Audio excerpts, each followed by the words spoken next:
You clean your entire house every Saturday. You scrub, you vacuum, you declutter for 3 hours straight, and by Wednesday it already looks messy again. Meanwhile, in millions of homes across Japan, no one does a big cleaning day at all. No 3-hour Saturday marathons, no piles building up all week waiting to be dealt with. Just a few minutes here, a few minutes there, and somehow the house just stays clean. It's not magic. It's not that Japanese homes are smaller, although that helps. It's a completely different relationship with mess itself. Today we're breaking down the small, almost invisible habits that prevent clutter before it starts, so you never need a cleaning day again. Here's the problem with the deep clean approach. It treats mess as something that happens to you, like the weather. You wait, it builds up, then you fight it back in one exhausting session. But by the time you're doing a deep clean, you're not actually cleaning, you're doing damage control. Dishes have hardened in the sink. Mail has become a paper mountain.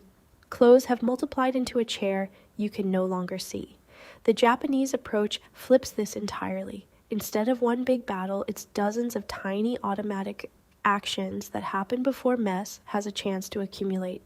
The house never gets a chance to fall apart, so that there's nothing dramatic to fix later. Habit 1, Kaizen. This is rooted in a manufacturing philosophy that Japan exported to the entire world, and it works just as well on a kitchen counter as it does on a factory floor. The word is Kaizen, meaning continuous improvement. It was born in Japanese factories after World War II, where workers were taught not to wait for big annual overhauls, but to make small improvements every single day. Applied to a home, Kaizen means you never tackle the whole house.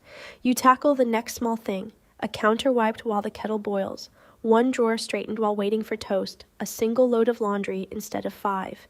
Each action is so small it barely registers as cleaning. That's the entire point. When a habit requires no motivation and no time commitment, it survives bad days, busy weeks, and exhaustion. A 3-hour Saturday clean does not survive any of those things.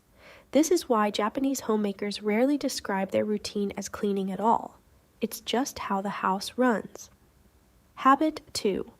Morning reset. Most Japanese households build their day around a short morning reset, often done before breakfast or right after. It usually looks something like this. Open the windows, even for 2 minutes, to cycle out stale air and moisture, which prevents mold before it starts.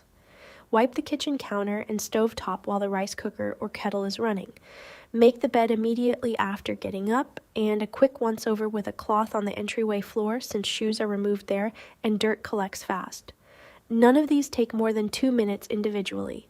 Combined, the whole routine is done before the coffee finishes brewing, and the house starts the day already looking intentional, not chaotic.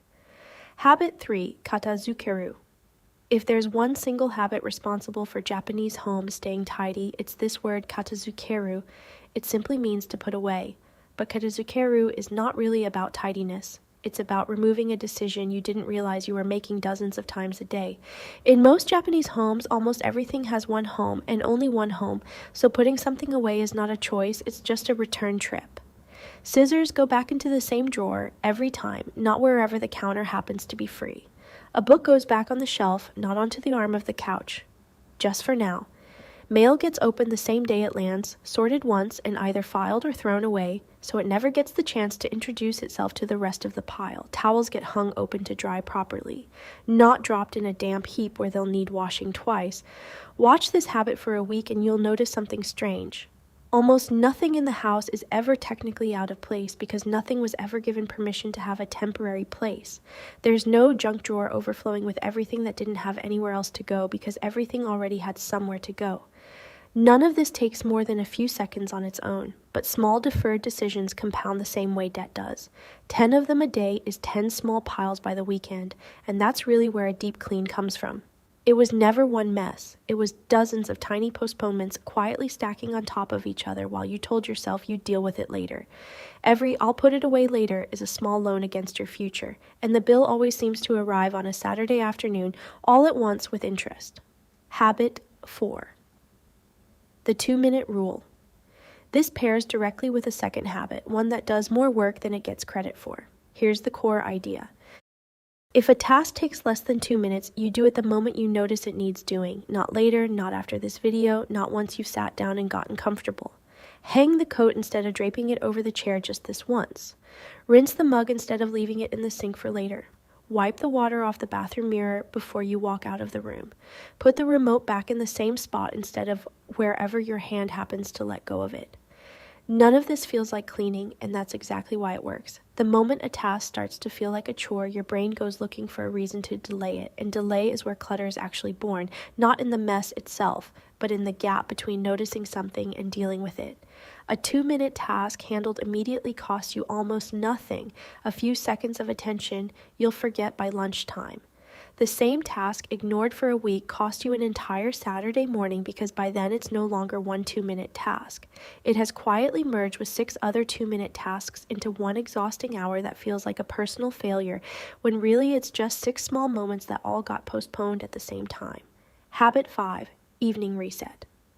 Here's the other bookend. Just as the day opens with a short reset, it also closes with one. In many Japanese households, the last 5 minutes before bed are spent quietly undoing the day rather than collapsing straight into it.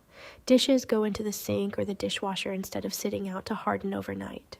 The counter gets one last wipe. Tomorrow's clothes get chosen and set out so the morning doesn't open with a decision already waiting for you before you're even awake enough to make one. It sounds like almost nothing, and in terms of effort, it is almost nothing. But it has very little to do with cleaning and everything to do with the story your brain tells you the second you open your eyes. Waking up to a clear counter and an empty sink quietly signals that today is already starting ahead of schedule, not behind it. Waking up to last night's dishes and yesterday's meal signals the opposite before you've even reached for the coffee. You're not really clearing the counter for tonight, you're clearing the runway for the version of you who has to get through tomorrow. So here's the entire system in one breath. Kaizen means you stop waiting for one big cleaning day and instead improve the house in small, constant moves. Katazukeru means everything has a home and it goes back immediately, not later. The 2-minute rule means small tasks get handled before they ever get the chance to multiply.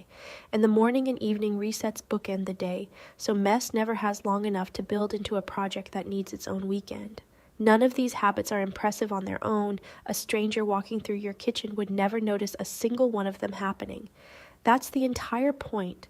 Go back to that exhausted person scrubbing for 3 hours every Saturday. The problem was never that they weren't working hard enough.